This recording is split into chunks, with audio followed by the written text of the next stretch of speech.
আসসালামু আলাইকুম, back to my YouTube channel. আপনাদের এখনের গল্প ইউটিউব চ্যানেলে আপনাদেরকে স্বাগতম। তো আজকের ব্লগটি হচ্ছে মেসের বাজার করতে যাইতেছি তাই নিয়ে। তো এটা গাইবান্ধা সরকারি কলেজ রোড। বাজারের ফিলিংসটা কেমন? ভাই ফিলিংস 1%, মানে বাজারের ফিলিংস 1%, আর টাকা খরচ করার ফিলিংস 99%।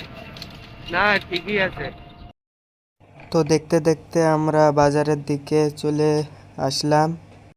দেখতে দেখতে বাজারের সামনে চলে আসলাম। কি করবো?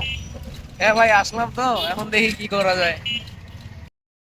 তো বাজারের মাঝখানে এক বড় ভাইয়ের সাথে দেখা। দেখি যে বড় ভাইয়ের সাথে দেখা। বড় ভাই, ও বড় ভাই, লুক, এই যে আমাদের বড় ভাই।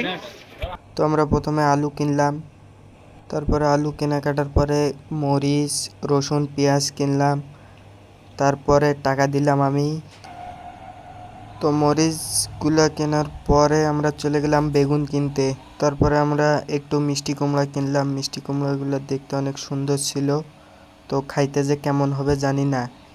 এরপর আমরা মুদিখানার দোকানে যাই, ডিম আরও অনেক কিছু কিনছি। তারপরে চলে গেছি মাছ বাজার। মাছ বাজারে যায় অনেক রকমের মাছ দেখলাম, কিন্তু আমাদের পছন্দ হলো না। তারপরে একটা মাছ পছন্দ হয়েছে, ওটাও কিনা শেষ, কিন্তু আপনাদের দেখাইতে পারলাম না। তারপরে একটু মুরগির সাথে মজা করার পরে পরে আমাদের বাজার শেষ। আল্লাহ হাফেজ।